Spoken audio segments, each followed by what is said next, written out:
ಖ್ಯಾತ ಸಿನಿಮಾ ನಟ ರಾಜ್ ಬಿ ಶೆಟ್ಟಿಯ ಆ ಒಂದು ಹೇಳಿಕೆ ಬುದ್ಧಿವಂತರ ಜಿಲ್ಲೆಯನ್ನೇ ನಡುಗಿಸಿದೆ. ದಕ್ಷಿಣ ಕನ್ನಡ ಜಿಲ್ಲೆಯನ್ನೇ ನಡುಗಿಸಿದ ರಾಜ್ ಬಿ ಶೆಟ್ಟಿಯ ಓಪನ್ ಸ್ಟೇಟ್ಮೆಂಟ್. ಹಾಗಾದ್ರೆ ರಾಜ್ ಬಿ ಶೆಟ್ಟಿ ಏನು ಹೇಳಿದ್ರು? ರಾಜ್ ಬಿ ಶೆಟ್ಟಿಯ ಆ ಸಾಲುಗಳು ಯಾಕೆ ವಿವಾದ ಆಗ್ತಾ ಇದೆ?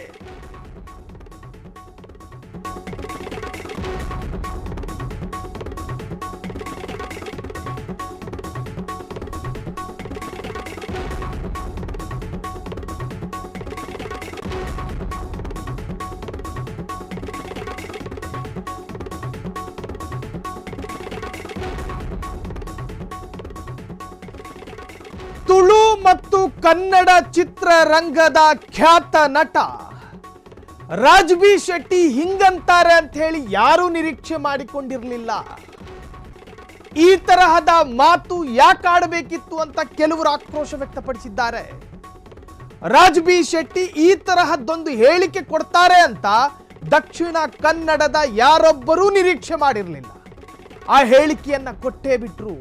ನೋಡಿ, ರಾಜ್ ಬಿ ಶೆಟ್ಟಿ ನೀನಯ್ಯ ಗಣಸು ಅಂತಿದ್ದಾರೆ ಕಾಮೆಂಟ್ ಬಾಕ್ಸ್ ನಲ್ಲಿ ನೆಟ್ಟಿಗರು.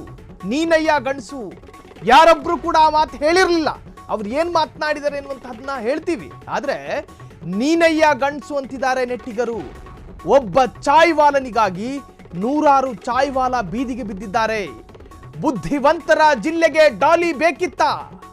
ಮೊನ್ನೆ ಸ್ಟ್ರೀಟ್ ಫುಡ್ನ ಅಂದ್ರೆ ಆ ದಕ್ಷಿಣ ಕನ್ನಡ ಜಿಲ್ಲೆಯ ಸ್ಟ್ರೀಟ್ ಫುಡ್ ಉತ್ಸವಕ್ಕೆ ಕರೆ ತಂದಿದ್ದು ದೂರದ ಕಾನ್ಪುರದ ಅಥವಾ ನಾಗ್ಪುರದ ಒಬ್ಬ ಚಾಯ್ವಾಲನನ್ನ. ಇಲ್ಲಿ ಚಾಯ್ ಮಾರ್ಕೊಂಡು ಜೀವನ ಮಾಡ್ತಾ ಇರುವಂತಹ ವ್ಯಕ್ತಿಗಳನ್ನ ಅಪಹಾಸ್ಯ ಮಾಡ್ತಾ ಇಲ್ಲ. ಅವರ ಮೇಲೆ ಅಪಾರವಾದಂತಹ ಅಭಿಮಾನ ಮತ್ತು ಗೌರವ ಇದೆ. ಆದ್ರೆ ದಕ್ಷಿಣ ಕನ್ನಡ ಜಿಲ್ಲೆಗೆ ಡಾಲಿ ಅನಿವಾರ್ಯವಾಗಿತ್ತ? ಸರಿ, ನೀವು ಸ್ಟ್ರೀಟ್ ಉತ್ಸವನೋ ಏನೋ ಒಂದು ಮಾಡ್ಕೊಂಡ್ರಿ, ಅದಕ್ಕೆ ನೂರಾರು ಬಡಪಾಯಿ ಅಂಗಡಿಗಳನ್ನ ಬೀಳಿಸ್ಬೇಕಿತ್ತ? ಒಬ್ಬ ಬೇರೆ ರಾಜ್ಯದ ಒಬ್ಬ ಚಾಯ್ವಾಲನಿಗಾಗಿ ಮಂಗಾಟಗಳಿಂದ ಫೇಮಸ್ ಆಗಿದ್ದ ಆತ. ಹುಚ್ಚಾಟಗಳು, ಜೋರಾಗಿ ಮೇಲಿಂದ ಹಾಲು ಉಯ್ಯೋದು, ಹಾಲು ಬರ್ತಿರ್ಬೇಕಾದ್ರೆ ನಾಲಿಗೆ ಹೊರಗೆ ಹಾಕೋದು. ಯಾವ ಸಂಸ್ಕೃತಿ ಇದು? ಆ ತರಹದ ಒಬ್ಬ ಮಂಗಾಟ ಮಾಡ್ತಿದ್ದಂಥ ವ್ಯಕ್ತಿಯನ್ನ ಕರೆತಂದ್ರು ಮಂಗಳೂರಿಗೆ. ಅದೊಂದು ಸ್ಟ್ರೀಟ್ ಉತ್ಸವಕ್ಕೆ ಉದ್ಘಾಟನೆ ಮಾಡೋದಕ್ಕೆ. ನೋಡ್ರಿ, ದಕ್ಷಿಣ ಕನ್ನಡ ಜಿಲ್ಲೆ ಇದೆಯಲ್ಲ, ಅದು ಬುದ್ಧಿವಂತರ ಜಿಲ್ಲೆ. ಅದು ಸಾಧಕರಿಗೇನು ಬರ ಇದೆಯೇನ್ರಿ ದಕ್ಷಿಣ ಕನ್ನಡ ಜಿಲ್ಲೆಯಲ್ಲಿ? ಕಿತ್ತಳೆ ಹಣ್ಣಿನ ವ್ಯಾಪಾರಿ ಹಾಜಬ್ಬ ಸ್ಕೂಲನ್ನ ಕಟ್ಟಿಸ್ಕೊಟ್ರು. ಅದೆಷ್ಟು ಸಾಧಕರಿದ್ದಾರೆ ಅಲ್ಲಿ ಮಂಗಳೂರಿನಲ್ಲಿ. ಸಾಧಕರಿಗೆ ಬರ ಇಲ್ಲದೆ ಇರತಕ್ಕಂತಹ ಜಿಲ್ಲೆ ದಕ್ಷಿಣ ಕನ್ನಡ ಜಿಲ್ಲೆ. ಬೀದಿಗೊಬ್ಬರು ಸಾಧಕರಿದ್ದಾರೆ ದಕ್ಷಿಣ ಕನ್ನಡ ಜಿಲ್ಲೆಯಲ್ಲಿ. ಬುದ್ಧಿವಂತರೇ ತುಂಬಿಕೊಂಡಿರುವಂತಹ ದಕ್ಷಿಣ ಕನ್ನಡಕ್ಕೆ ಬೇರೆ ರಾಜ್ಯದ ಮಂಗಾಟ ಆಡ್ತಿದ್ದಂಥ ವ್ಯಕ್ತಿಯನ್ನ ಕರೆತರಲಾಗುತ್ತೆ. ಆತನಿಗೆ ಉದ್ಘಾಟನೆ ಮಾಡೋದಕ್ಕೆ ಅವಕಾಶವನ್ನ ಕೊಡಲಾಗುತ್ತೆ. ಉದ್ಘಾಟನೆಗೆ ಅವಕಾಶ ಕೊಟ್ಟಂತಹ ವೇದಿಕೆ ಇತ್ತಲ್ಲ, ಆ ವೇದಿಕೆಯ ಕೆಳಗೆ ನೂರಾರು ಬೀದಿ ಬದಿ ಬಡ ವ್ಯಾಪಾರಿಗಳ ಗೂಡಂಗಡಿಗಳನ್ನ ಸಮಾಧಿ ಮಾಡಲಾಗಿತ್ತು. ನಾಚಿಕೆಯಾಗಬೇಕು. ಚಾಯ್ವಾಲಾರನ್ನ ಅಪಹಾಸ್ಯ ಮಾಡ್ತಾ ಇಲ್ಲ. ಚಾಯ್ವಾಲಾರ ಮೇಲೆ ಅಪಾರವಾದಂತಹ ಅಭಿಮಾನ ಮತ್ತು ಗೌರವವಿದೆ. ಸಾಧಕನೇನು ಈತ? ಸಾಧಕನೇನು? ಚಾಯ್ವಾಲ, ಡಾಲಿ ಚಾಯ್ವಾಲ. ಈತನನ್ನ ಕರೆತರಲಾಯಿತು. ಆತನ ಸುತ್ತಮುತ್ತ ಬ್ಲ್ಯಾಕ್ ಬ್ಲೇಜರ್ ಹಾಕೊಂಡಿರೋ ಬೌನ್ಸರ್ಗಳಿದ್ರು. ಡಾಲಿ ಚಾಯ್ವಾಲ ಮಂಗಳೂರಿನವನಲ್ಲ. ಒಂದು ವೇಳೆ ಆತ ಮಂಗಳೂರಿನವನಾಗಿದ್ದರೆ ಅವನ ಅಂಗಡಿಯ ಮೇಲೂ ಕೂಡ ಬುಲ್ಡೋಜರ್ ಹೋಗ್ತಾ ಇತ್ತು. ಇದು ಹೇಳ್ತಾ ಇರೋದು ನಾವಲ್ಲ, ಬೀದಿ ಬದಿ ವ್ಯಾಪಾರಿಗಳ ಪರ ನಿಂತ ನಟ ರಾಜ್ ಬಿ ಶೆಟ್ಟಿ. ಅದಕ್ಕೆ ಹೇಳಿದ್ದ ಆತನನ್ನ ಗಂಡಸು ಅಂತ.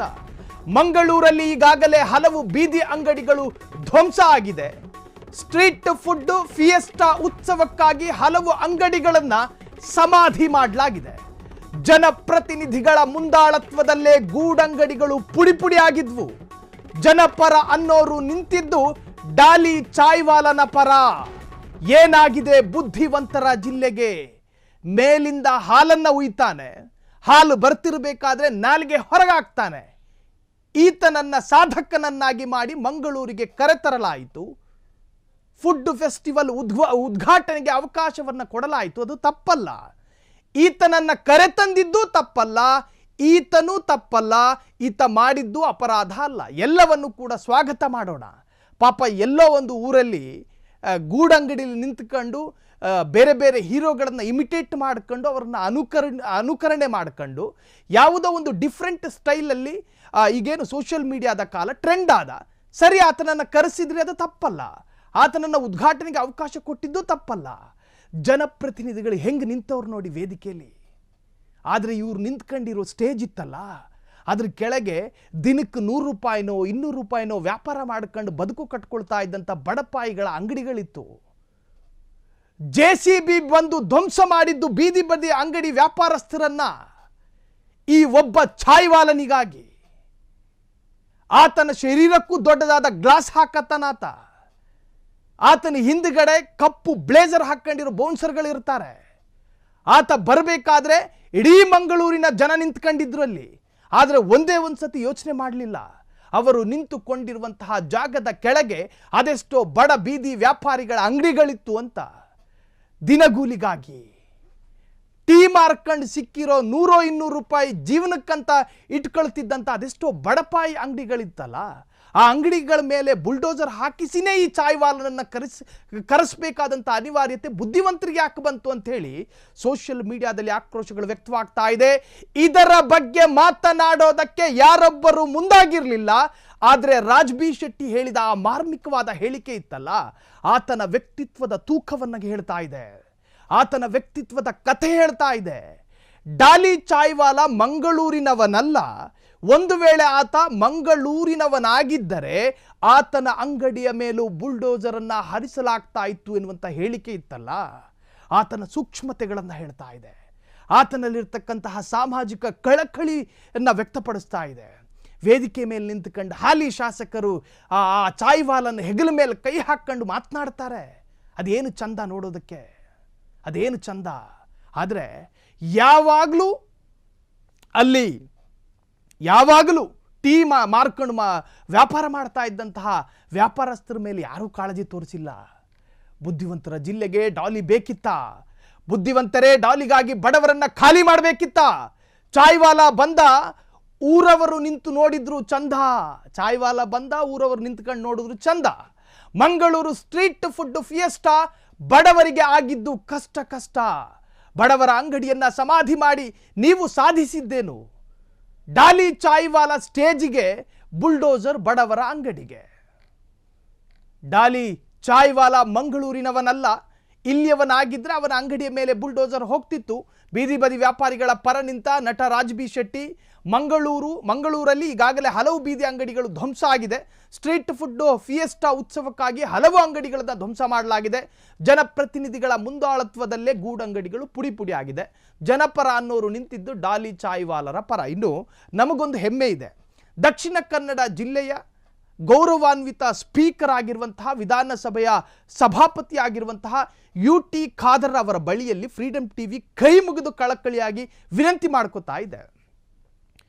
ದೂರದ ಚಾಯ್ವಾಲನನ್ನ ಕರೆಸಿದ್ರು ಮಂಗಳೂರಿಗೆ, ಬಹುದೊಡ್ಡ ಉತ್ಸವವನ್ನು ಮಾಡಿದ್ರು, ಹೆಮ್ಮೆ ಇದೆ. ಸ್ಟ್ರೀಟ್ ಫುಡ್ ಫಿಯೆಸ್ಟಾ ಎನ್ನುವಂತಹ ಉತ್ಸವ ಹೆಮ್ಮೆ ಇದೆ.